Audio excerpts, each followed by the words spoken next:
विष्णुपदाय कृष्णपृष्ठाय भूतले श्रीमते भक्तिवेदांत स्वामिन् इति नामिने नमः। विष्णुपदाय कृष्णपृष्ठाय भूतले श्रीमते भक्तिवेदांत स्वामिन् इति नामिने। नमस्ते सारस्वते देवे गौरवाणी प्रचारिणे निर्विशेषा शून्यवादी पाश्चात्य देशतारिणे। नमस्ते सरस्वती देवे गौरवाणी प्रचारिणे निर्विशेषा शून्यवादी पाश्चात्यादिशतारिणे। जय श्री कृष्ण चैतन्य प्रभु नित्यानंद श्री अद्वैत गदाधर श्रीवासादि गौर भक्तवृंदा।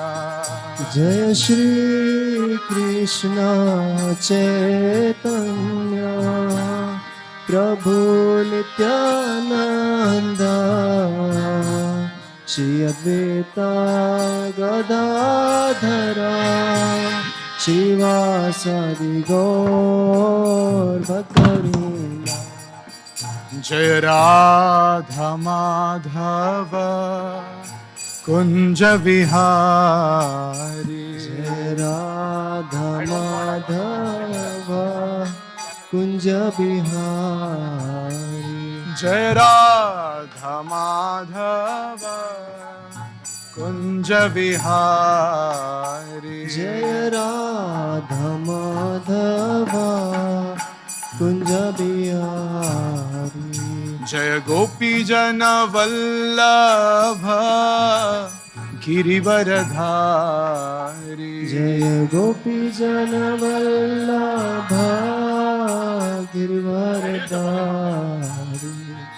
यशोदानंदन व्रज जन रंजन। यशोदानंदन ब्रज जन रंजन। यशोदानंदन व्रज जन रंजन। यशोदानंदन ब्रज जन रंजन। यशोदानंदन व्रज जन रंजन। यमुना तीरावनचारी।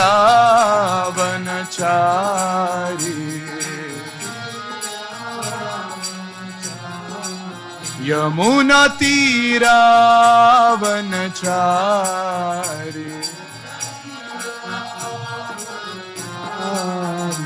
जय राधा माधव कुंज विहारी।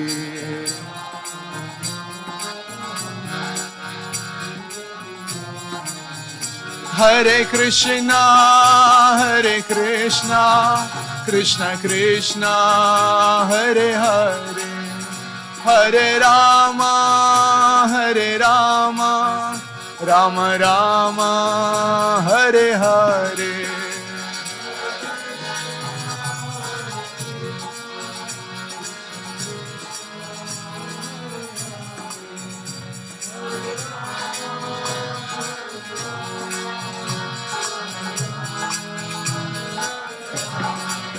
जय राधा कृष्ण चंद्र राधा कृष्ण चंद्र Radhe.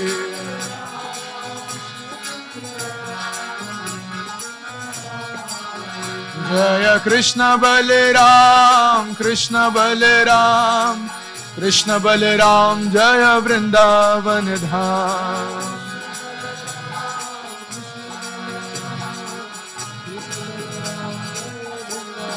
Jaya Nitai Gauranga Jaya Nitai Gauranga Nitai Gauranga Jaya Nitai Gauranga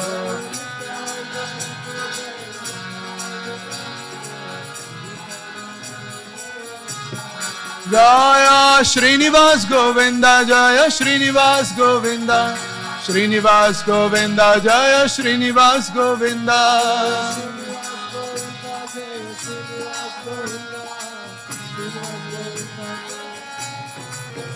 Jaya Prahlad Narsimha Jaya Prahlad Narsimha Prahlad Narsimha Jaya Prahlad Narsimha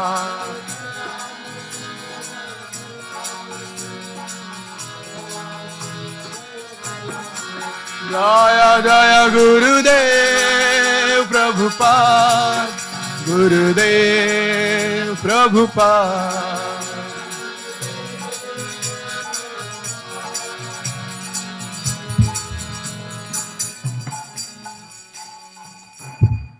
Jai Vishnupada Paramamsa Pariratracharya Stotra Satsri Simadhis Divine Grace A.C. Bhaktivedanta Swami Srila Prabhupada Ki Granth-raj Srimad Bhagavatam Ki Jai Anant Koti Vaishnavrinda Ki Jai Tulsi Maharani Ki Jai Nitai Gaur Premanandi Hari Bol Om Namo Bhagavate Vasudevaya Om Namo Bhagavate Vasudevaya Om Namo Bhagavate Vasudevaya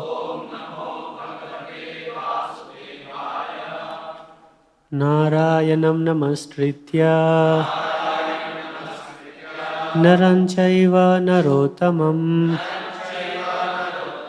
Devim Saraswatim Vyasam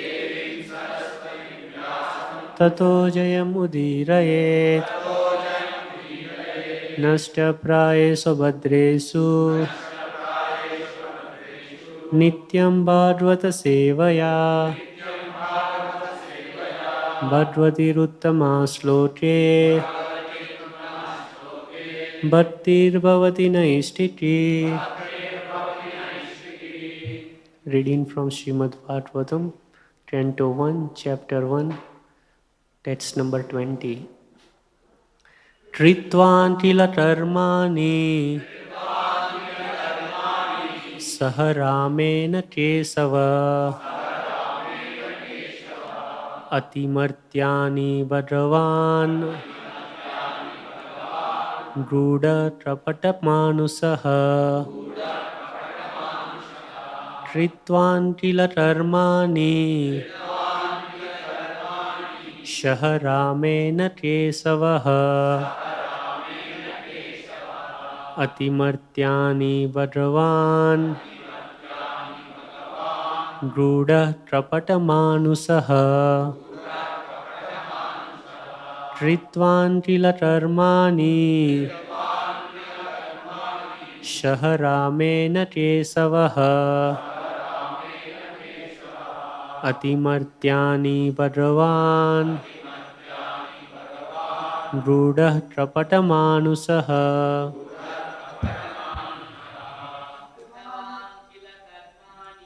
Tritvan kila karmani saharamena kesavaha atimartyani bhagavan gruda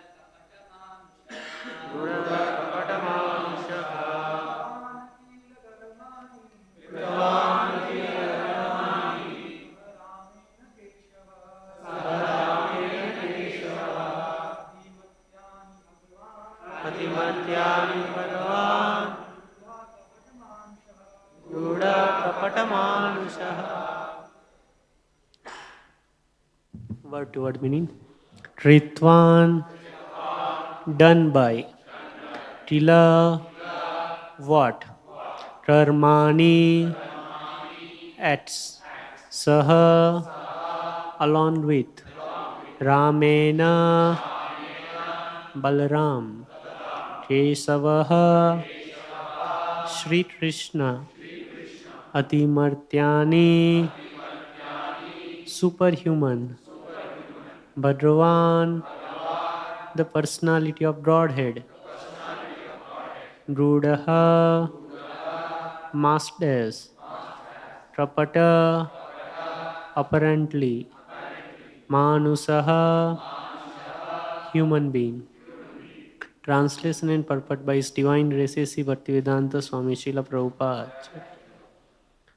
Lord Sri Krishna, the personality of Godhead, along with Balram, played like a human being, and so must he perform many superhuman acts. Please repeat. Lord Sri Krishna, the personality of Godhead, along with Balram, played like a human being, and so must he performed many superhuman acts. Purport by His Divine Grace A.C. Bhaktivedanta Swami Srila Prabhupada.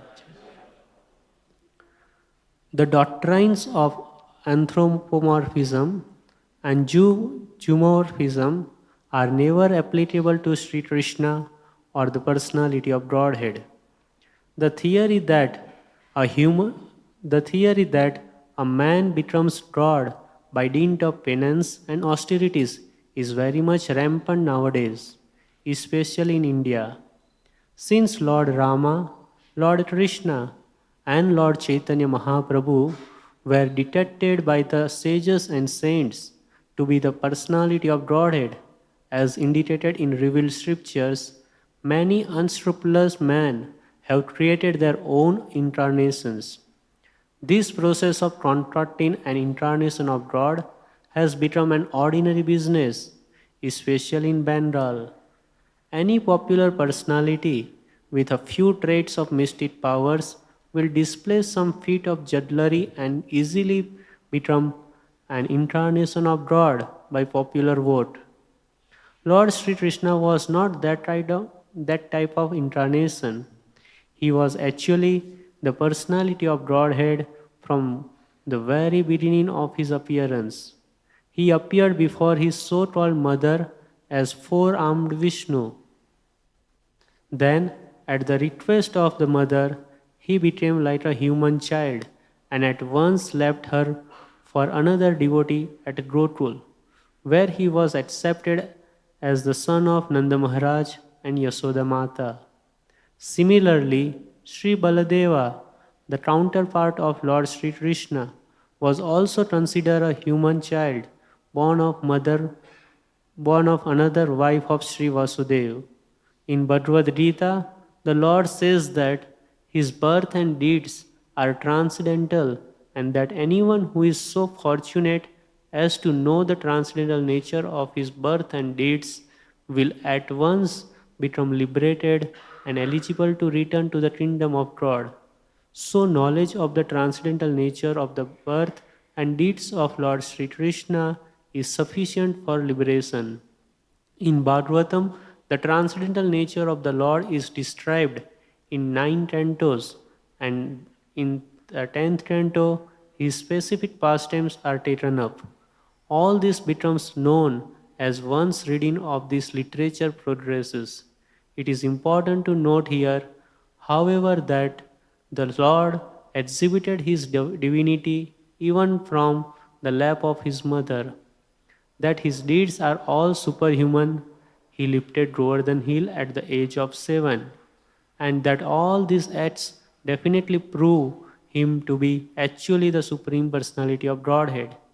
Yet, due to his mystic covering, he was always accepted as an ordinary human child by his so-called father and mother and other relatives. Whenever some Herculean task was performed by him, the father and mother took it otherwise, and they remained satisfied with unflinching filial love for their son. As such, the sage of Naimisaranya described him as apparently resembling a human being, but actually he is the supreme almighty personality of Godhead. This ends the Bhaktivedanta purport.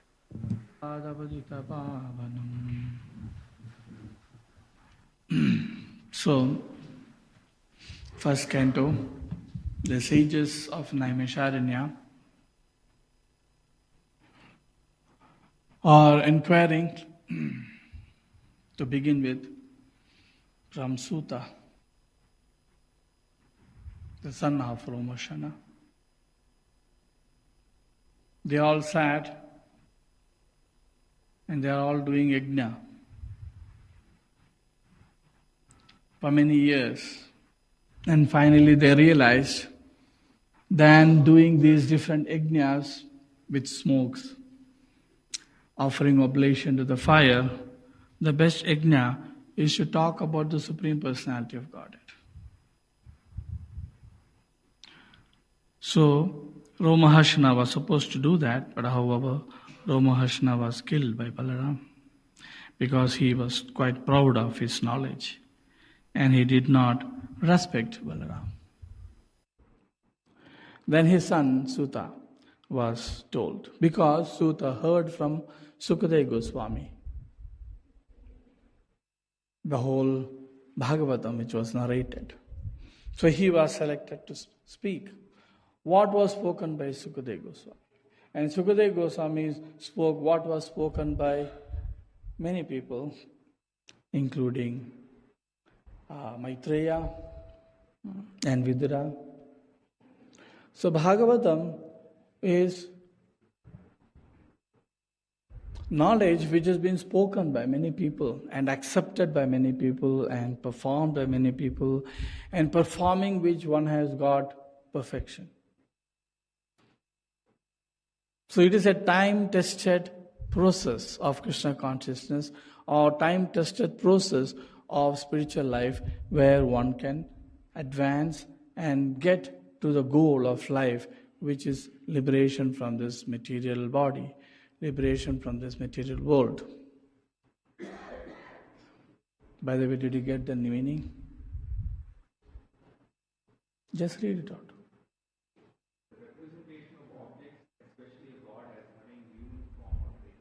That's the first one. Annual?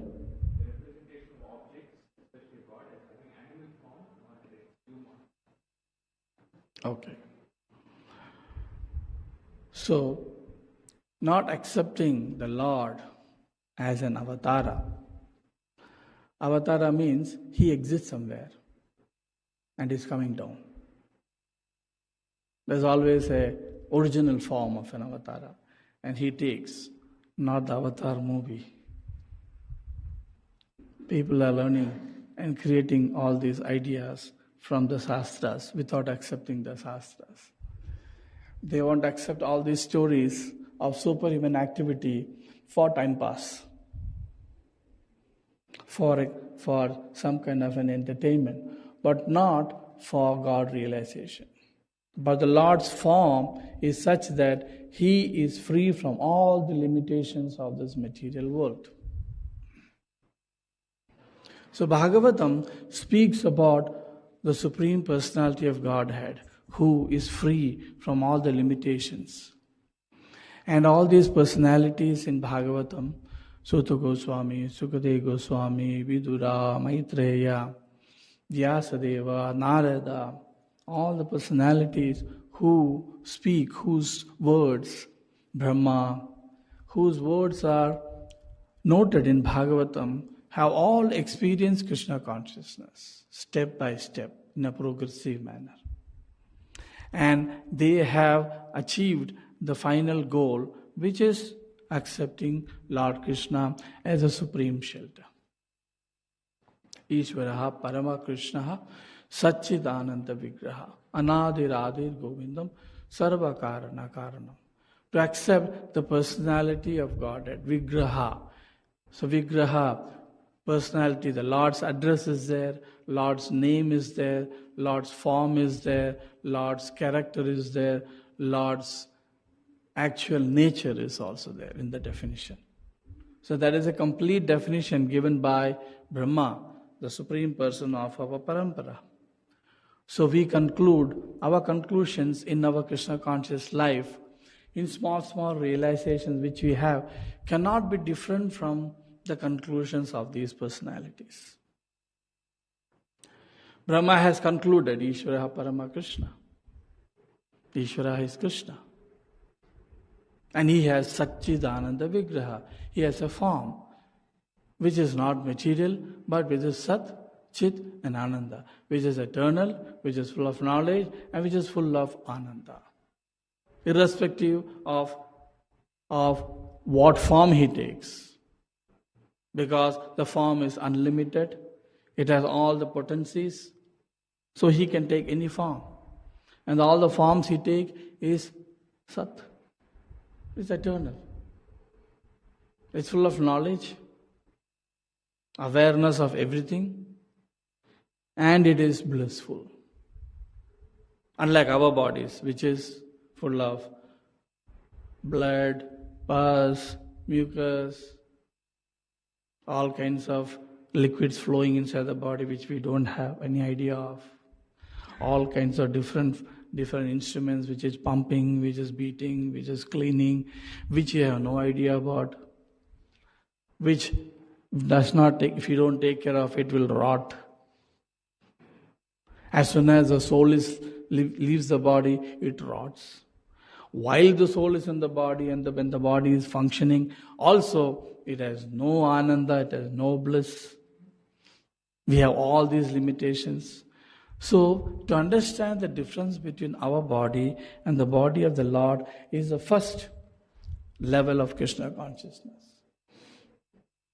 Because in modern days, especially from the time of Arya Samaj was formed in the Britishers' time by those intellectual Hindus who did not want to, because the Britishers were always belittling Vedas. All the points in Vedas are just stories, are just to teach some discipline to the human beings. It does not have any reality. So that was the conclusion. So all these learned Indians who are learned in all the British schools and from these British teachers, they want to say that, yes, it is correct. But there is some point in that. And what is the point? They accepted the impersonal form which is described in the Vedas. Word jugglery. Philosophical word jugglery, but denying the form of the Lord. So these group came up which stopped talking about all this mythological story. Or just saying that all these are stories. In Bhaktivedanta's time, everybody thought all this, starting with the Arya Samaj people, that Puranas have no value. Vedas and Upanishads have value. That was their conclusion. Just to equalize themselves with the learned and so-called educated class of people. We are also educated. We also accept all the modern things. But Lord is there. But He is not having any form. Don't be bewildered by all these stories. All these stories are just for children. All the stories of Krishna, Vishnu, Narasimha, Varaha. How can a human being, how can a God take the form of tortoise? There is no other work of what? Tortoise. Fish. Boar. Very boring. Half lion, half man. What is all these things? Hallucination of some people.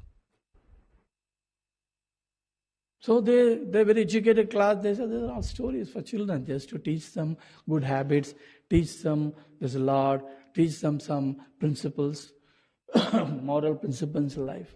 But Lord is Nirananda, the Supreme Brahman, as explained in Vedas and Upanishads. So they totally swung to one side, giving up Purana. And Bhaktisiddhanta had a tough time to establish that Purana is the oldest. Puranas are older than Vedas or older than Upanishads. And they had to write commentaries on different Upanishads to conclude Bhakti as a supreme. Vedas do talk of Bhakti, but it is very covered. Why is it covered? Because in the creation itself, they don't want unintelligent, Shudra mentality people to understand the Supreme Lord. Why? Because the Shudra mentality is always exploitation.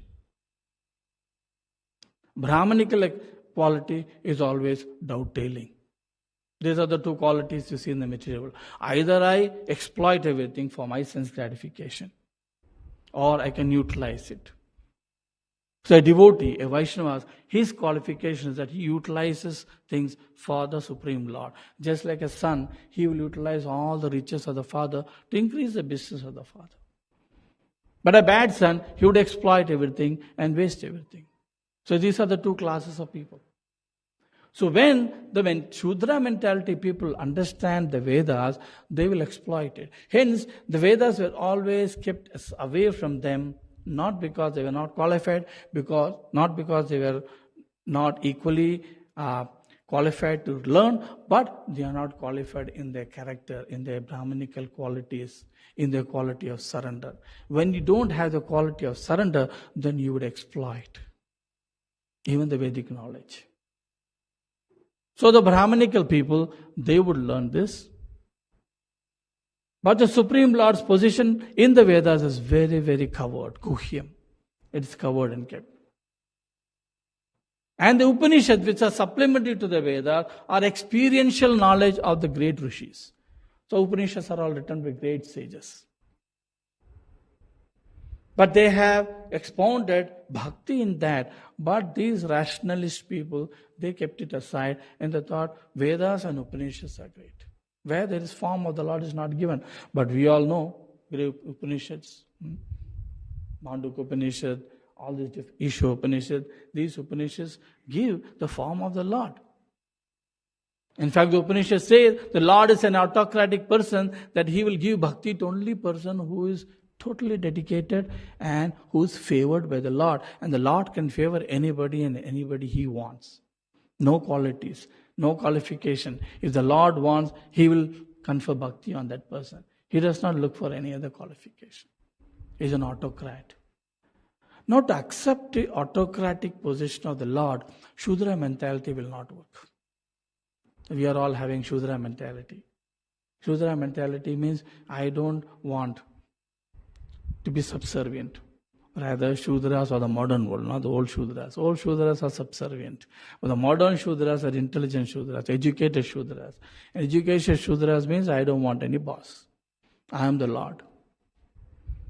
So the Shudra mentality cannot accept an authority. And the Vedic Shastras are such that only if you accept an authority, you would get the knowledge. These are contradictory. I don't want to accept a Lord, I don't want to accept a leader, but I want to know who is God. That is not possible. The process of understanding Lord is to be humble, subservient, surrendered, serve, then earn the mercy and you get the Lord. Because permanently a living entity is subservient. Constitutionally, living entity is subservient. So the modern age people can never accept Lord Krishna, Lord Balaram as the Supreme Lord. And the Lord doesn't care. That is Lord. There are so many lords in this material world. They care a lot that they are lords. But the Lord is a person who doesn't care that he is a Lord. He doesn't care you accept me as God or not, because I am God. But the modern gods like us, we want to show that I am Lord. So I control people. I manipulate. That is politics. Right?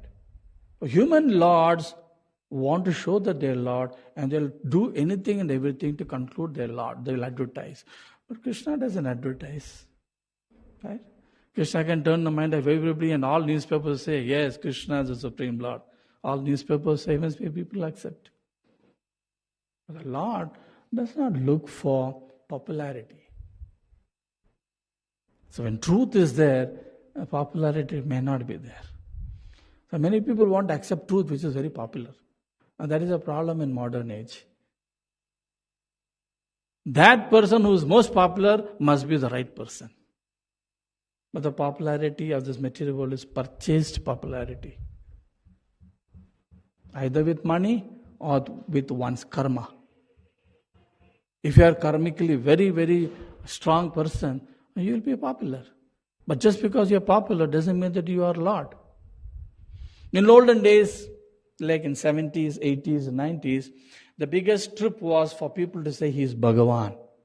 this Bhagavan, that Bhagavan, so many Bhagavans as in Prabhupada's time. So Prabhupada explains people want to be Bhagavan by small, small tricks or mysticism. Maybe mystic, or mostly it is trick, 99% is trick. Create ash, useless stuff, and people call him Bhagavan. But modern days, people have understood. Human beings are not fools, so I cannot call myself Bhagavan. So the latest trip is to call oneself Guru. That is the latest trip. I can't call myself Bhagavan. That is out of question because you cannot fool people. Not only that, I don't even have karma to create bhasma, to create ash. At least those Bhagavans had some power to create ash. The modern Bhagavans don't have power to create ash. So they have stopped talking about themselves to be Bhagavan, but they are all pure gurus. Why? Popularity. Then you can become popular. And you talk what people want to listen to. You don't talk what Shastra say. In fact, they say don't read Shastra because you will be contaminated by Shastra. You will be biased. You have to create knowledge on your own. It doesn't matter what stupid things they are talking. So this is the model. So gullible people, they get attracted to these things, not to the Supreme Lord, Krishna. Not only in the modern age, there was the period of Duryodhanas and Karnas who never accepted Krishna. Many sages, Narada, Vyasa, Bhishma, all these people went and told Duryodhana and Dhritarashtra, do you know who this Krishna is? Do you know whom you are playing with? Whom are you trying to be against? Because Duryodhana had one idea. If I catch Krishna, then Pandavas are won over. Because if you catch Krishna, what will Pandavas do? They'll come running and say, whatever you want, you take, leave Krishna. Right? Pandavas are so attached to Krishna. Yudhishthira, Arjuna, Bhima, these people say, oh, no, you want the kingdom, you want to kill us, do whatever you want. So Duryodhana knew the position of Krishna as dear to Pandavas and he always wanted to capture Krishna. Because he thought, Krishna, yes, he is great, but not God. He's a mystic person. But my mysticism is more than his. So if I capture him, if I tie him, when he comes for peace, he's coming for peace. Talks. He's a great Chalu person. He'll have some ideas. If I capture him, then I won. No war. So these Duryodhanas and Dhritarashtra's thought Krishna is ordinary. So all these knowledgeable sages told him, don't play with Krishna. And they showed so many stories how he and Arjuna are great personalities. You cannot win over them. Krishna is none other than Narayana. Arjuna is none other than Nara. They are the original Nara and Narayana. Mystical, great mystic personalities, the supreme person having all the controls. And they told so many stories about how great kings, proud kings, wanted to fight. There was a king who wanted to fight everybody in this world. And finally a sage told, why are you so puffed up? You really want to fight with equals? Go and fight with Narayan. Where is he found? He is in Badrikashram. Go and fight with him. He went all the way to Badrikashram to fight. And Narayan said, we have no time. We are busy. No, I need to fight. Everybody says, all the sages say that you are the right person to fight. Narayana was meditating and they created all huge army of people and this king was shit scared. And he wouldn't fight. At least he surrendered at last. So there are great kings like this, even bigger kings than you, Duryodhana, who have realized the position of Narayana and surrendered to them. You also surrender. You will benefit. But Asuric mentality, Shudra mentality is such that the anger and the ego takes over and they don't want to surrender.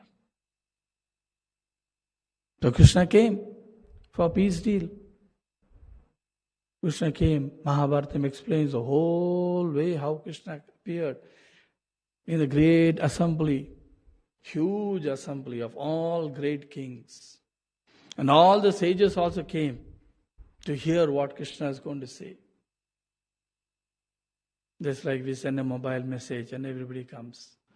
But the sages don't need any mobile messages. They all know when is the right time, when the Lord will speak, when to go and hear Him. These are all mystic understanding, which some modern people who have no idea. Because for them space is an empty space. But space is full of energy, which has all the subtle energies in it. So these great sages use all these methods to hear and understand what is happening in this world. What is the latest avatar doing? When is the latest avatar speaking? When the Lord comes, when does He speak? So they're all interested in hearing the Lord. So these great personalities realize a lot. Not because they are fools, not because they are gullible, because they have established the truth that Krishna is the Supreme Lord through their experiences in their life. They have realized that human body is so limited, human life is so limited, we cannot anyway become God. But our nature is Satchit Ananda. We have a rightful position to be happy, but we are looking for happiness in the wrong direction. They have realized that they have gone inside themselves and meditated, and they have realized the Vedic truth. And that is Upanishad. Realized Vedic knowledge is Upanishad. But Puranas are Itihasas, which are historical narrations of the Supreme Lord, which is given in Puranas. So the Gaudiya Vaishnavas, they have worked hard to put Purana, and among Puranas, Bhagavatam as the most important Purana, which is actual truth, which talks and reveals the truth. They are not stories, whatever is told in Puranas, they are historical narrations. And all these people have realized Supreme Lord Krishna, who is enacting like a human being. Whether illiterate people like Devaki or the mother of Pandavas, Kunti Devi, or learned personalities like Bhishma, or great sages as Vyasa, Narada, Devala, Asita, doesn't matter who they are. From simple people to most intelligent class of people, have concluded Krishna is the Supreme Personality of Godhead. And we are part and parcel of Him, and our goodness or our safety is in surrendering to Him. So these are concluded by the great sages, by their experiences. So Bhakti reveals Bhakti itself. We need to start Bhakti. When we start a little bit of Bhakti, more Bhakti is revealed. And when we do that more Bhakti, another more Bhakti is established in the heart. So Bhakti establishes Bhakti, but we need to start. And where do we start? With Shraddha, with faith. If this Shraddha is not there, then we cannot start. We have to start the car. Unless the car is started, it won't move. So the starting process is having a little bit of faith. So we are people who have got that little faith and we are surrendered to Krishna. Now we need to fan that faith and make it convert into Shuddha Bhakti, Kevala Bhakti. And once we get Bhakti, Bhakti is self-sustained. Bhakti sustains Bhakti.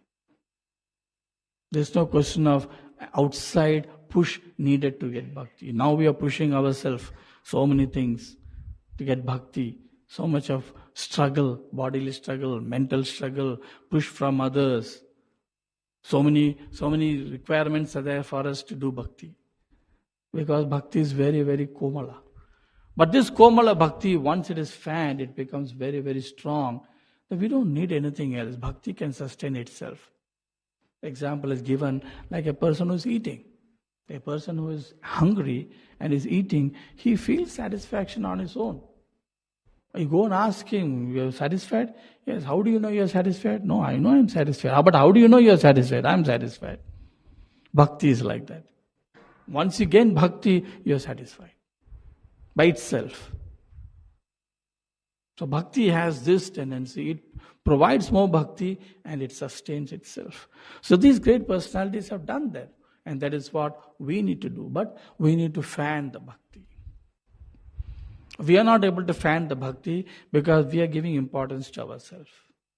Ourselves, when you say, we are not giving importance to the soul. If we are giving importance to the soul, then that becomes our own self-interest, swartha gatihi, and that is needed. But when we don't know who we are, when we think I am my intelligence, when I think I am my ego, where I have my priorities, when I think that I am a mind which has its preferences and non-preferences, then we cannot surrender. My ego is important. My popularity is important. My worship is important. My respect is important. As long as we go with this thought, bhakti will not flourish. Yeah, some spark is there in us, but that spark has to be converted. Always example is given bhakti with this story of making, we always say making of this jaggery, right? Good. If these malas are not removed, bhakti does not become pure. Just like when you make candy, you have to remove all the mucks which is coming out. Otherwise, candy will not be pure candy. It will be filled with dust. So our bhakti is filled with dust. Why? Because we have not removed all these anarthas. Kama, krodha, moha, mada, matsarya, puja, pratishtha, labha. I am woman, I am man, I am wife, I am husband, I am thin, I am thick, I am powerful, I am weak. Powerful has a pride, being proud, and weak people have the depression that they are weak. Both are wrong. Right? Self-pitying is also sense gratification.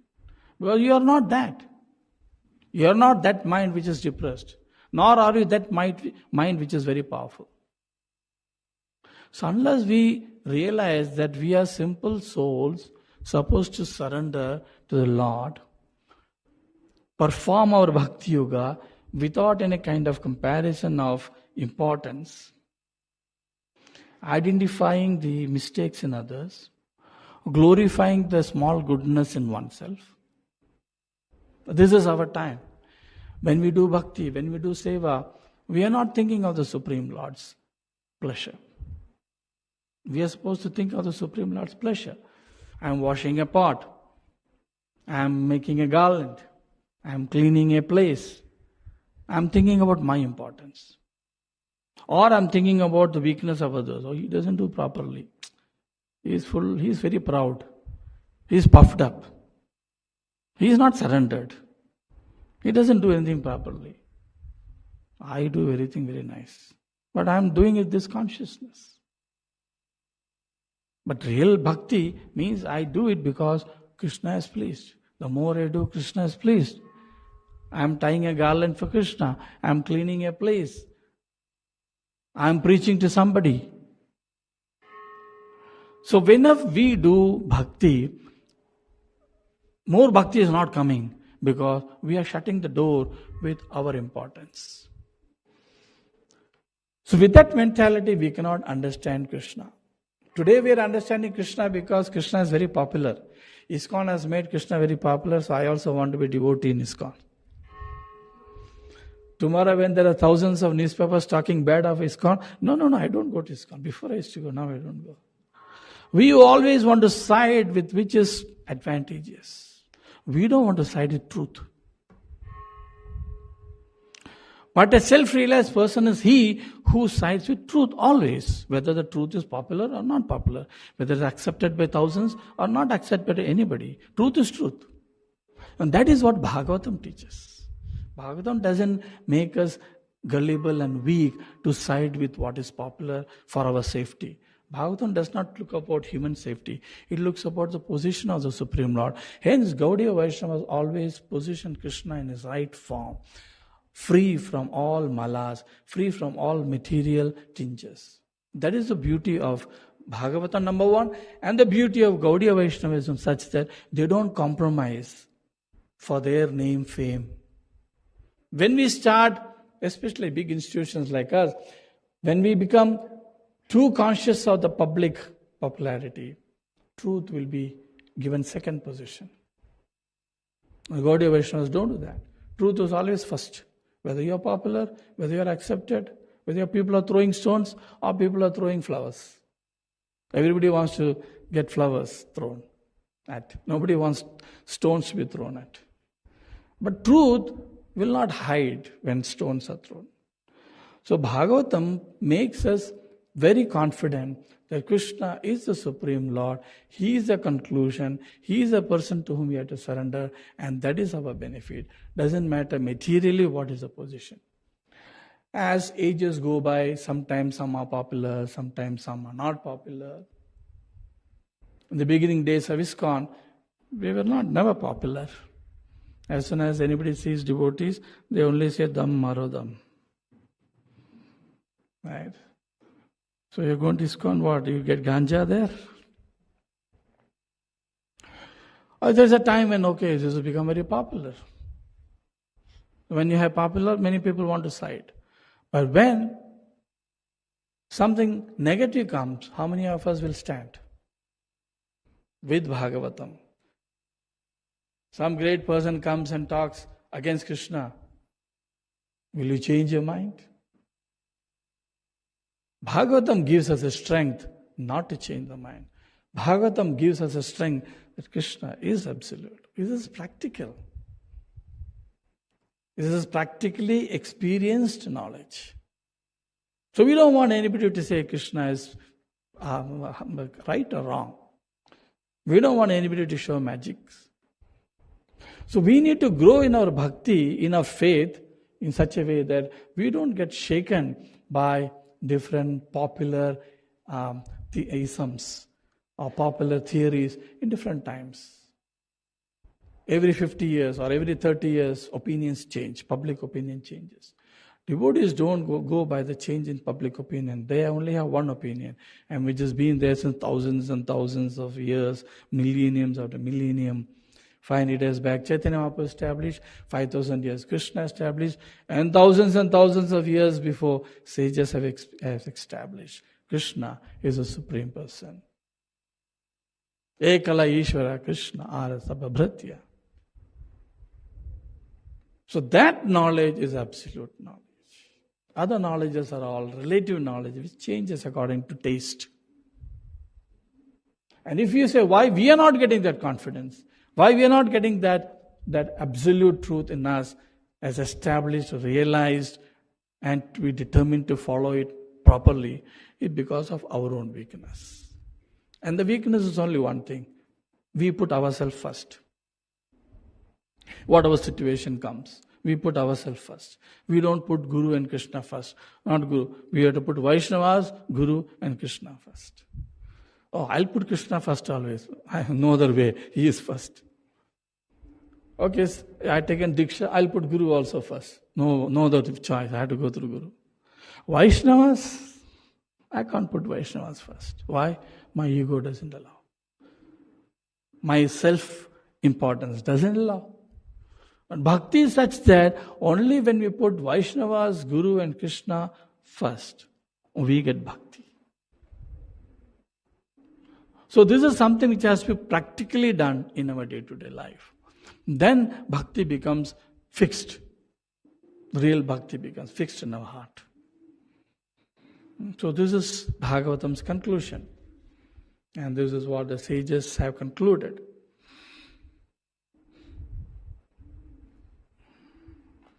Any questions or comments?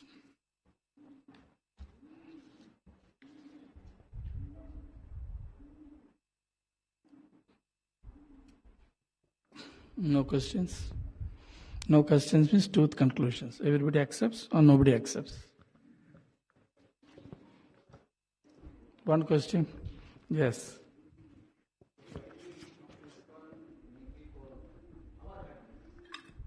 Now we have Hare Krishna. Prabhu, we mainly come to ISKCON for our happiness. But now, as you said, we have to satisfy Guru and Krishna. The cat is out. We come to Krishna for our happiness. We come to go to temple for our happiness.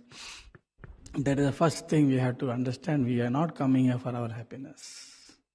And thanks for being very honest. Because 99% of the people come for this. And that is why they get dejected. That is why they get hit. We get hit when we come for our happiness. We never get hit when we come for Krishna's happiness. So it's the most important point. We have to come to Krishna consciousness for giving happiness to Krishna. Rishikena Rishikesha Sevanam. We understand that He is a master of the senses, and we have to understand that our senses are for His satisfaction. Otherwise it is becoming ulta. I am the God and He is a servant. I, the God, is being very happy. People come with lot of desires to the temple. And the primary motive of these desires are nothing but self-centered benefit. Happiness, popularity, importance, whatever it is. And that leads to frustration. And that stops our bhakti. But when we come to Krishna consciousness, I am here for you, Lord. You use me which way you want. Because of the it is springing from the understanding that going to temple is for happiness. Because I'm the house, I'm always unhappy. At least out of the house, I'm happy. Ulta. Olden days, house supposed to be happy place. The happiest person is he who has no loans. Happiest person is he who eats his food in his house. But nowadays, happiest person is he who eats in big restaurants. Happiest person is he who is full of loans and avoids paying back. It is ulta. So we come to the temple. The understanding is, I'll be happy. All my problems will be gone. That is not the real case. That is a byproduct, being happy. Oneself is a byproduct because we are part and parcel of Krishna. When the root is sufficiently nourished, all the parts of the tree becomes nourished. Same way, when the Supreme Lord, the Supreme Person, Purna Person is made happy, these parts and parcel automatically becomes happy. That is the proper understanding. So people bring things, people give money. I'll give money if my name is put in 10 inches bold. Right? I brought garland today and the pujari did not put it on the Lord. I'm so unhappy. Why? Because I wanted to see my mala on the Lord and feel, my mala is there. My mala is there. Mala is very beautiful because of me. The dress I stitch, because I stitch is very beautiful. The pujari did not put the dress which I gave. Temple did not use the sari which I gave. My work is to give. Lord wants, He will wear it. Like yesterday we heard the story of Jagannath. Right? The Lord wants, He will. He will take the worst of the lotus, putrefied flower also. Because He is not seeing the flower. He is not seeing how beautiful dress you stitch. He is not seeing how much flowers you bought, how many rupees you gave, what you gave, what vehicle you gave temple, what material you gave temple. He is seeing what was behind that. Bhava grahi janadana. He is always bhava grahi janadana. He only wants the bhava in which you are doing it. He does not want really what you do it. He will accept it. But that is not what he is really looking at. He is looking with what bhava did you say? With what bhava are you preaching? Are you preaching to become a guru? Or are you preaching to glorify me, the Lord?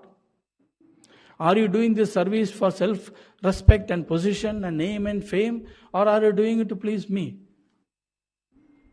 The Lord doesn't change. He is only looking for bhava. So we have to understand that. We are here to serve Him.